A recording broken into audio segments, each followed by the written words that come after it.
Aabot sa 10,000 magsasaka at mangingisda sa Negros Oriental ang makatatanggap ng tulong mula sa pamahalaan ngayong araw, kung saan mismong si Pangulong Ferdinand R. Marcos Jr. ang mangunguna sa pamamahagi ng tulong. Si Benji Durango sa sentro ng balita. Audrey, kaninang umaga ay bumungad sa atin ang basang kalsada dito sa Dumaguete City. Isang linggo na kasing inuulan ngayon ng Negros Oriental na ikinatutuwa naman ngayon ng mga magsasaka. Pero sa ating pag-iikot kanina, sari-saring kwento ng paghihirap dulot ng El Nino ang narinig natin mula sa kanila.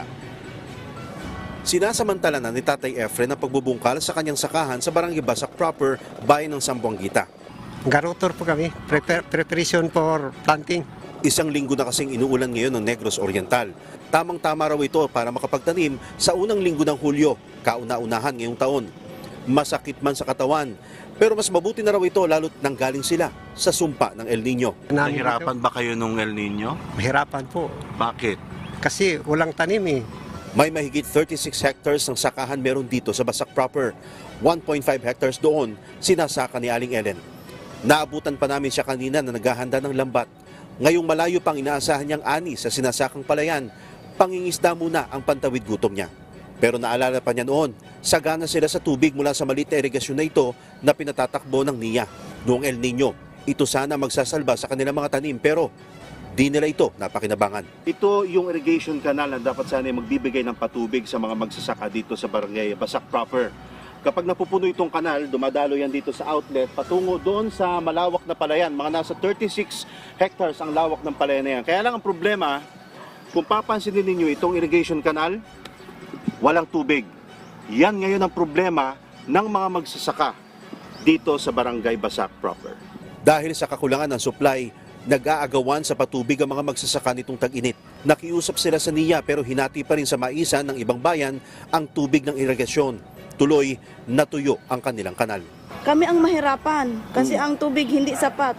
Hindi sila nakinig sa Ito na ngayon ang problema. Oh, yun. Nasa ilalim pa ng state of calamity ang buong probinsya ng Negros Oriental.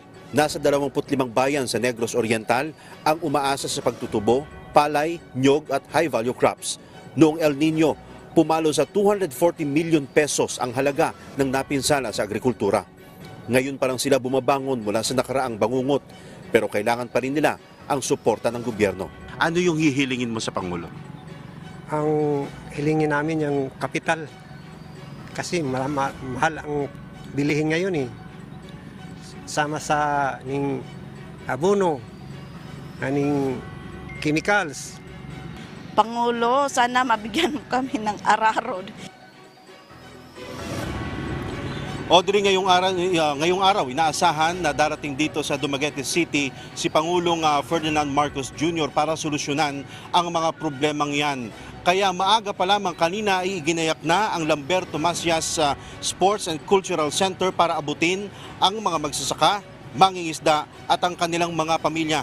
Nasa 10,000 magsasaka at mangingisda ang nakatakdang matutulungan ngayong araw. Alas 4 ng hapon nila makakasama ng personal ang ating Pangulo. Audrey. Maraming salamat, Benji Durango.